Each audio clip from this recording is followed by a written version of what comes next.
Wiji Desa Legok-Sari.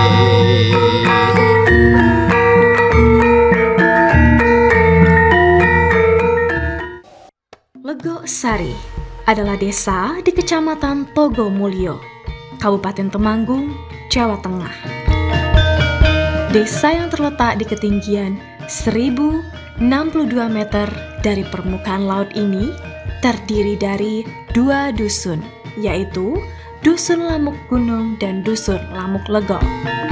Desa ini terletak di lembah Gunung Sumbi, di mana ada cekungan atau legok, sehingga dinamakan Legok-Sari. Dengan mayoritas mata pencarian masyarakatnya bekerja sebagai petani dengan komoditas unggulan tembakau. Tak hanya itu, Desa Legok-Sari terkenal akan keseniannya yang beragam. Kesenian di Desa Legok-Sari sudah berjalan mulai dari tahun 1920-an. Kesenian yang berkembang ialah Jaran Kepang dan Reok Ponorogo yang mulai muncul dan berkembang pada tahun 2007. Lamuk Legok dan Lamuk Gunung sampai saat ini kesenian lestari dan dilestarikan dan berkembang. Dari generasi ke generasi, warga Desa Legok-Sari tidak ada satupun yang tidak suka dengan kesenian. Semuanya suka dengan kesenian. Desa Legok-Sari itu mempunyai kesenian yang sangat khas dan di desa lain itu tidak ada. Namanya Jaran Kepang Kasatriyan. Jaran Kepang Kasatriyan itu hanya 4 pemain. Hanya 4. Ini jogetnya berbeda. Jogetnya berbeda dengan bahkan desa lain tidak mempunyai. Meskipun mempunyai, cuman secara spesifik sangat berbeda sekali. Ada beberapa sumber.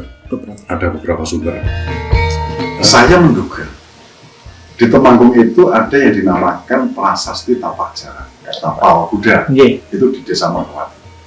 Nah itu terekam di dalam serat Centini.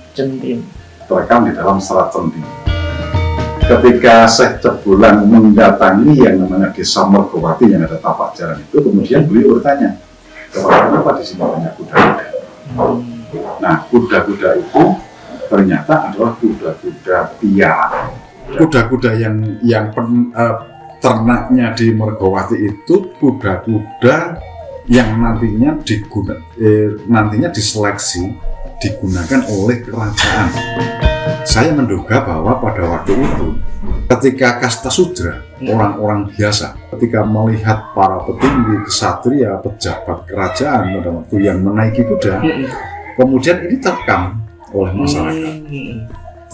masyarakat. Karena saya yakin bahwa para ksatria, para prajurit, tentara kerajaan itu dulu ketika menaiki kuda tidak hanya asal menaiki kuda, tapi ada formasi-formasi, ada gagraknya. Nah, mana kuda ini minum, bagaimana kuda ini larinya kecil-kecil, kuda ini larinya kencang, kemudian bagaimana ketika kuda itu terkejut kemudian balik dan lain sebagainya. Bagaimana kuda itu di dalam gedogan, kemudian kepalanya ke kanan dan ke kiri dan sebagainya. Nah, ketika terekam oleh masyarakat, bagaimana masyarakat kalangan bawah ketika dia kepingin menaiki kuda sementara dia tidak mampu untuk membeli kuda. Dan ini bukan levelnya, kalangan masyarakat untuk menaiki kuda. Kemudian mereka membuat replika dari anyar baru, kemudian ini dibentuklah menyerupai seekor kuda. Sampai saat ini joget Jaran Kepang di Kabupaten Temanggung yang terdiri dari 46 gerakan itu adalah joget menirukan perilaku kuda. Nah, ini yang mungkin yang membedakan. Ini yang membedakan.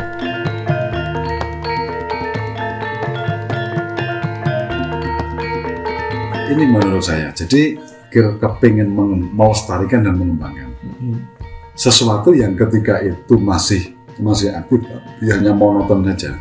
Saya kira nanti bagaimana untuk menginformasikan dan bagaimana akan menjadi daya tarik dengan generasi berikutnya. Jadi di Jalan Kepang itu ada tembang yang judulnya apa? Nah, kemudian di terakhir itu ada reyoknya gitu. Itu sebenarnya ciptaannya Mbah Narto Sabdo. Mbah Narto Sabdo dalang legendaris itu. Nah, ini kemudian orang-orang Temanggung mungkin mengkaitkan, loh kok ada reyoknya gitu, mengkaitkan ada korelasinya dengan reyok gitu. Nah, yang kedua, bahwa kesenian itu supaya tidak monoton. Iringan Jalan Kepang Temanggung kemudian dimasuki dengan kesenian Reog Ponorogo, ini sangat nyambung. Ini bisa nyambung gitu. Bisa nyambung. Di Jalan Kepang Temanggung juga masuk gitu. Nah, kemudian khusus untuk Lampung Lego kemudian berpikir, yuk kita jangan monoton aja. Kita beli reog gitu.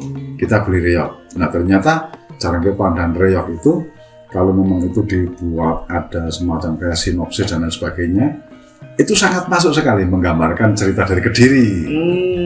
Cerita dari Kediri, Prabu Krono Sewandono, kemudian ada Patih Bujang Anom, kemudian ada Songko Langit dan lain sebagainya.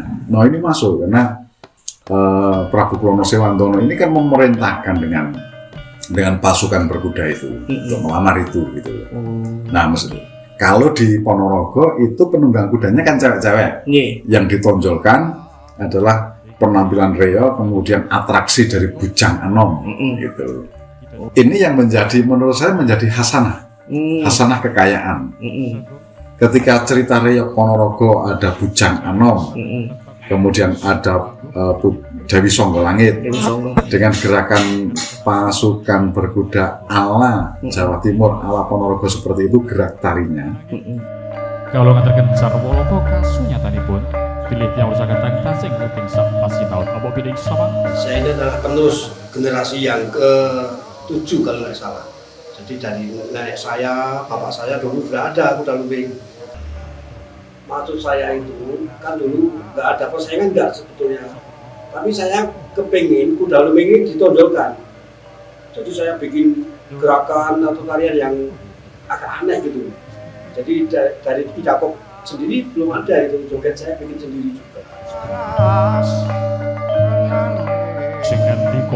Kenapa harus dikembangkan atau diuri-uri?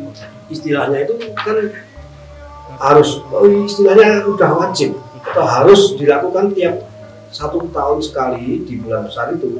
Jadi kita berusaha lah, istilahnya itu jangankan kita yang main, yang nonton aja biar tertarik gitu.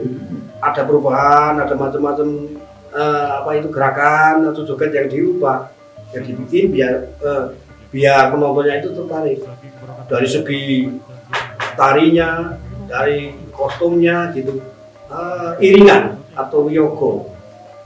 Jadi satu kemasan yang cukup unik dan menarik sekali. Jadi kita berusaha gimana biar itu semakin disukai dan diminati, khususnya untuk pemuda-pemuda, untuk anak-anak di Lembusari sini. Gimana lah kita mencoba dari sedikit-sedikit, bahkan itu dari SD udah diajari juga, udah diperkenalkan, itu juga mesti dipentaskan itu dari anak-anak, dewasa dan orang tua. Kita punya sedulur dari Budis Dimas itu yang ngajarin kita untuk main reog, dan beliaunya ngajarin sejarah, terus ngajarin tari juga, dan ngajarin teknik untuk main reog dadang.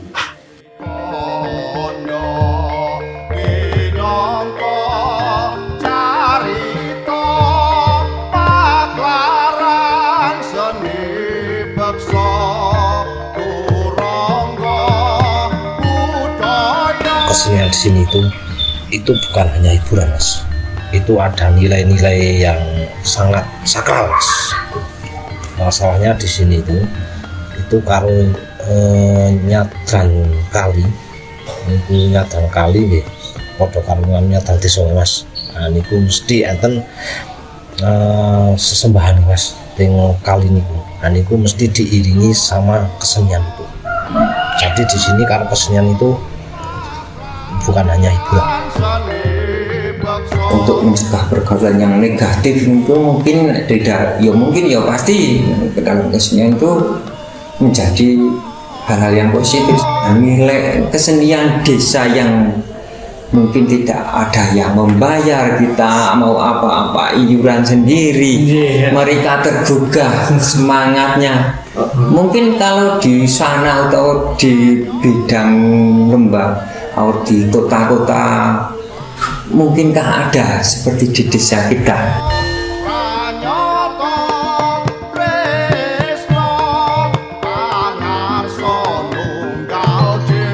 Kesenian di desa tersebut memiliki nilai sakral dan tidak hanya menjadi hiburan saja. Mereka memiliki salah satu tradisi yang mana kegiatannya harus diiringi dengan kesenian.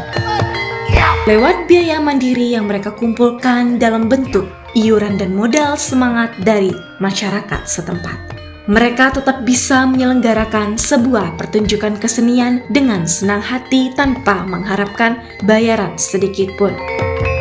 Karena jika masyarakat hanya mengandalkan biaya dari pemerintah, akan membutuhkan waktu lebih lama lagi untuk terrealisasikan. Menurut saya kalau mensah seni itu wah kayak ibaratnya itu makan tanpa sambal kalau nggak ada kuda lumping. Jadi kuda lumping itu merupakan obat. Kesenian itu untuk memotori pikiran dan atau sekarang lah misalkan pergaulan lah bisa untuk mencegah yang tidak baik, kita masukkan untuk hidup berkesenian. Dan saya juga minta untuk anak-anak generasi itu harus dipertahankan, jangan sampai punah. Kesenian khususnya kuda lumping sudah merupakan ikon dari Kabupaten Temanggung.